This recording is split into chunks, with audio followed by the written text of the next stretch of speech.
The Valiant Little Tailor by the Brothers Grimm. One summer's morning, a little tailor was sitting on his table by the window. He was in good spirits, and sewed with all his might.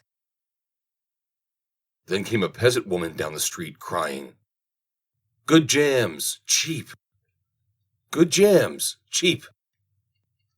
This rang pleasantly in the tailor's ears. He stretched his delicate head out of the window, and called, "Come up here, dear woman. Here you will get rid of your goods."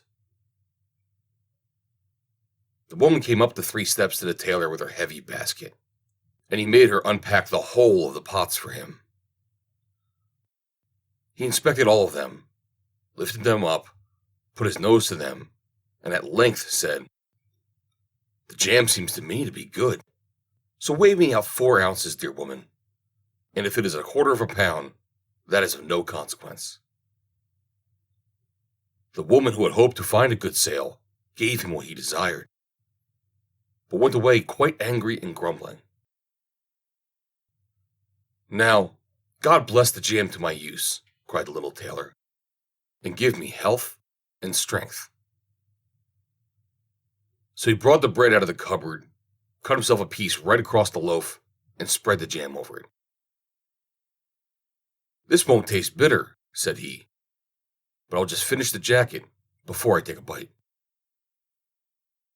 He laid the bread near him, sewed on, and in his joy made bigger and bigger stitches.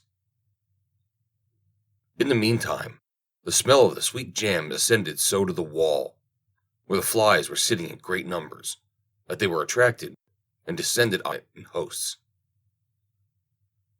"Hola! Who invited you?" said the little tailor, and drove the unbidden guests away. The flies, however, who understood no German, would not be turned away, and came back again in ever-increasing companies. The little tailor at last lost all patience, and got a bit of cloth from the hole under his work-table, and saying, "Wait, and I will give it to you," struck it mercilessly on them. When he drew it away and counted, there lay before him no fewer than 7 dead, and with legs stretched out. "Art thou a fellow of that sort?" said he, and could not help admiring his own bravery. "The whole town shall know of this." And the little tailor hastened to cut himself a girdle, stitched it, and embroidered on it in large letters, "7 at one stroke." "What, the town?" he continued. "The whole world shall hear of it." And his heart wagged with joy like a lamb's tail. The tailor put on the girdle, and resolved to go forth into the world, because he thought his workshop was too small for his valor. Before he went away, he sought about in the house to see if there was anything which he could take with him. However, he found nothing but an old cheese, and that he put in his pocket. In front of the door, he observed a bird which had caught itself in the thicket. It had to go into his pocket with the cheese. Now he took to the road boldly, and as he was light and nimble, he felt no fatigue. The road led him up a mountain, and when he had reached the highest point of it, there sat a powerful giant, looking about him quite comfortably. The little tailor went bravely up, spoke to him, and said, "Good day, comrade. So thou art sitting there overlooking the widespread world. I am just on my way thither, and want to try my luck. Hast thou any inclination to go with me?" The giant looked contemptuously at the tailor and said, "Thou ragamuffin!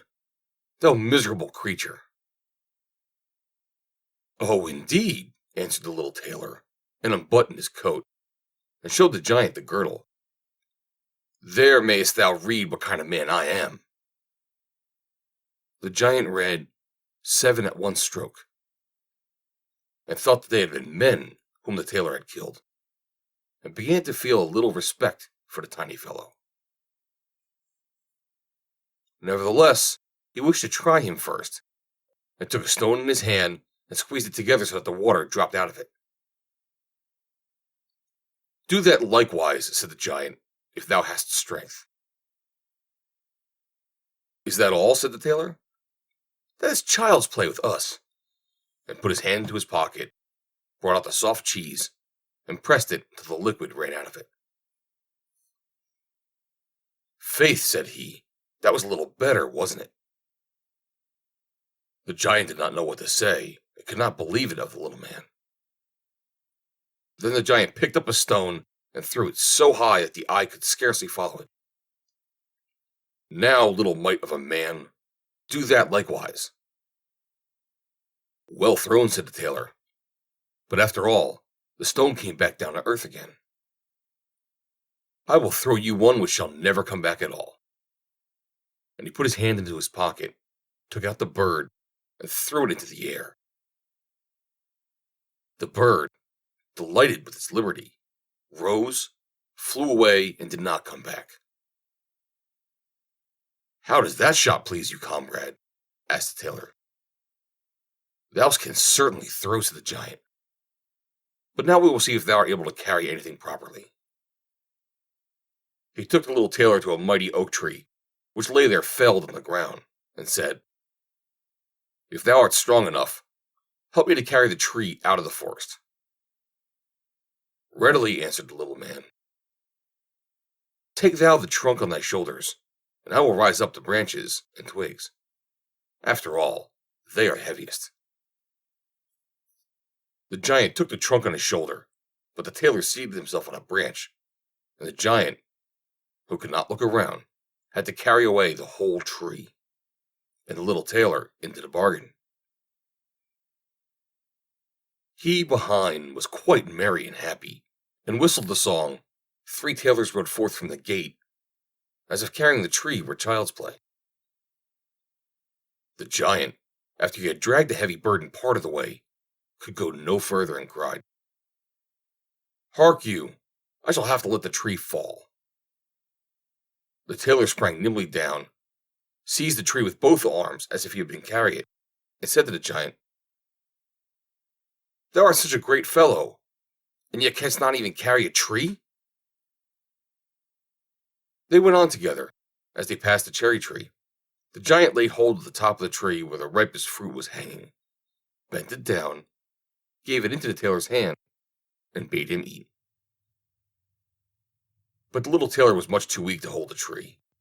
When the giant let it go, it sprang back again, and the tailor was hurried into the air with it. When he had fallen down again without injury, the giant said, "What is this? Hast thou not strength enough to hold the weak twig?" "There is no lack of strength," answered the little tailor. "Dost thou think that could be anything to a man who has struck down 7 at one blow? I leapt over the tree because the huntsmen are shooting down there in the thicket. Jump as I did, if thou canst do it." The giant made the attempt, but could not get over the tree, and remained hanging in the branches, so that in this also the tailor kept the upper hand. The giant said, "If thou art such a valiant fellow, come with me into our cavern and spend the night with us." The little tailor was willing, and followed him. When they went into the cave, other giants were sitting there by the fire, and each of them had a roasted sheep in his hand, and was eating it. The little tailor looked round and thought, "It is much more spacious here than in my workshop." The giant showed him a bed, and said he was to lie down in it and sleep.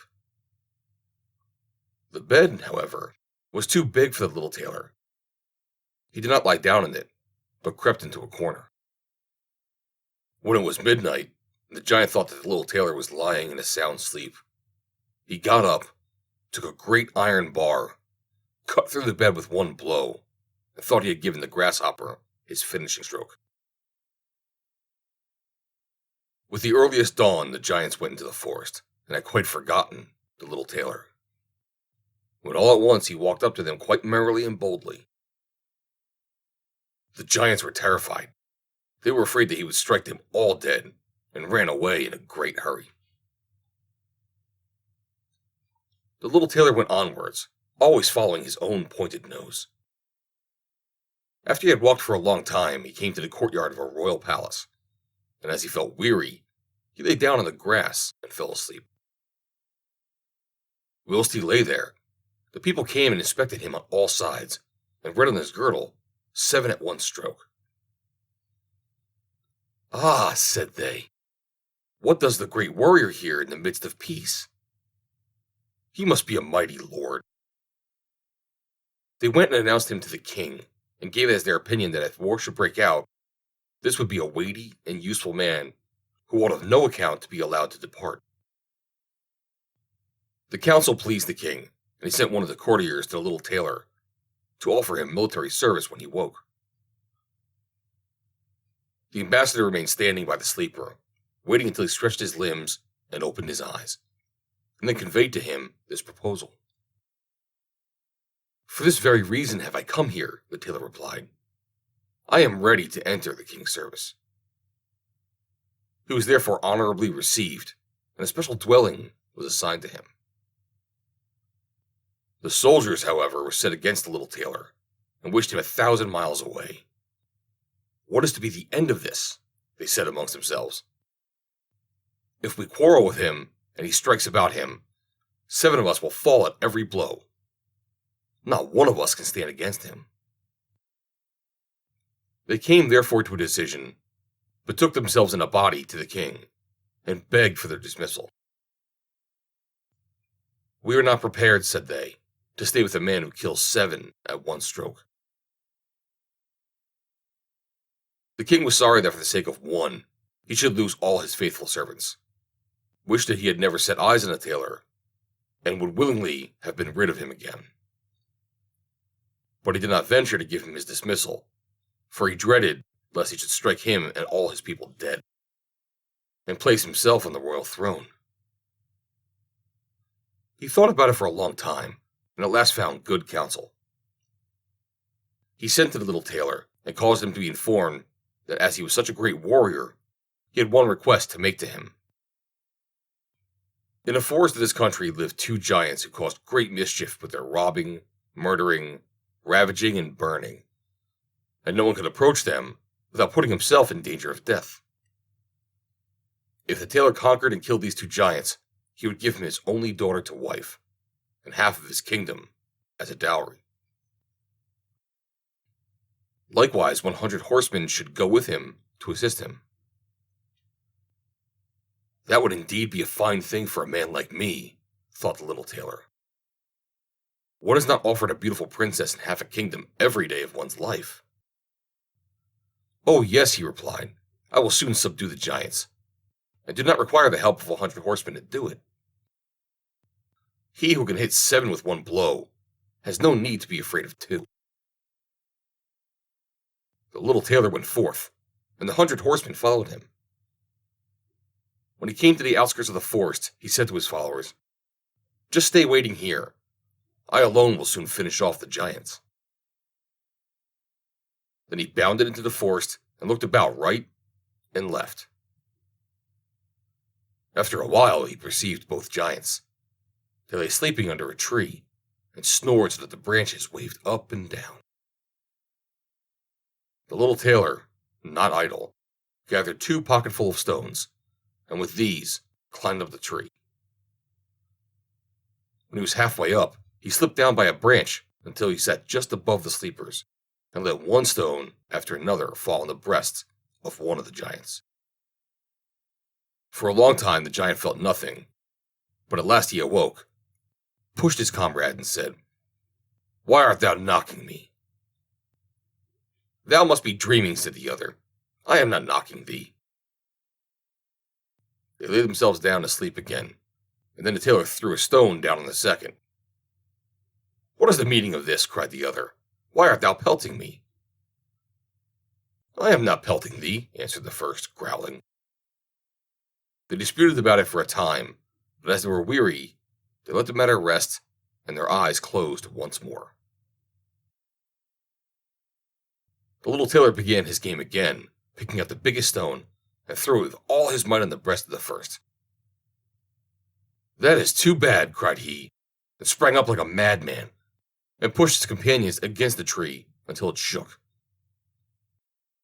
The other paid him back in the same coin, They got into such a rage that they tore up trees and belabored each other so long that at last they both fell down dead on the ground at the same time. Then the little tailor leapt down. "It is a lucky thing," said he, "that they did not tear up the tree on which I was sitting, or I should have had to spring onto another like a squirrel. But we tailors are nimble." He drew out his sword and gave each of them a couple of thrusts in the breast, and then went out to the horsemen and said, "The work is done. I have given both of them their finishing stroke, but it was hard work. They tore up trees in their sore need, and defended themselves with them. But all that is to no purpose when a man like myself comes, who can kill 7 at one blow." "But are you not wounded?" asked the horseman. "You need not concern yourself about that," answered the tailor. "They have not bent one hair of mine." The horsemen would not believe him, and rode into the forest. There they found the giants swimming in their blood, and all round about lay the torn up trees. The little tailor demanded of the king the promised reward. He, however, repented of his promise, and again thought himself how he can get rid of the hero. "Before thou receivest my daughter and the half of my kingdom," said he to him, "thou must perform one more heroic deed. In the forest roams a unicorn, which does great harm, and thou must catch it first. I fear one unicorn still less than 2 giants. 7 at one blow is my kind of affair." He took a rope and an axe with him, went forth into the forest, and again bade those who were sent with him to wait outside. He had to seek long. The unicorn soon came toward him, and rushed directly on the tailor, as if it would spit him on his horn without more ceremony. "Softly, softly, it can't be done as quickly as that," said he, and stood still and waited until the animal was quite close, and then sprang nimbly behind a tree. The unicorn ran against the tree with all its strength, and struck its horn so fast in the trunk that it had not strength enough to draw it out again, and thus it was caught. "Now I have got the bird," said the tailor, and came out from behind the tree and put a rope around its neck. And then with his axe he hewed the horn out of the tree, and when all was ready he led the beast away and took it to the king. The king still would not give him the promised reward, and made a third demand. Before the wedding, the tailor was to catch him a wild boar that made great havoc in the forest, and the huntsmen would give him their help. "Willingly," said the tailor. "That is child's play." He did not take the huntsmen with him into the forest, and they were well pleased that he did not, for the wild boar had several times received them in such a manner that they had no inclination to lie in wait for him. When the boar perceived the tailor, it ran on him with foaming mouth and whetted tusks, and was about to throw him to the ground. But the active hero sprang into a chapel which was near, and up to the window at once, and in one bound out again. The boar ran in after him, but the tailor ran round outside and shut the door behind it. And then the raging beast, which was much too heavy and awkward to leap out the window, was caught.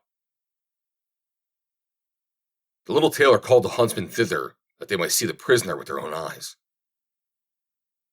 The hero, however, went to the king, who was now, whether he liked it or not, obliged to keep his promise, and gave him his daughter and the half of his kingdom.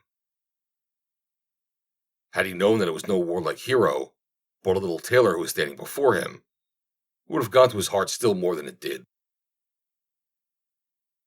The wedding was held with great magnificence and small joy, and out of the tailor a king was made.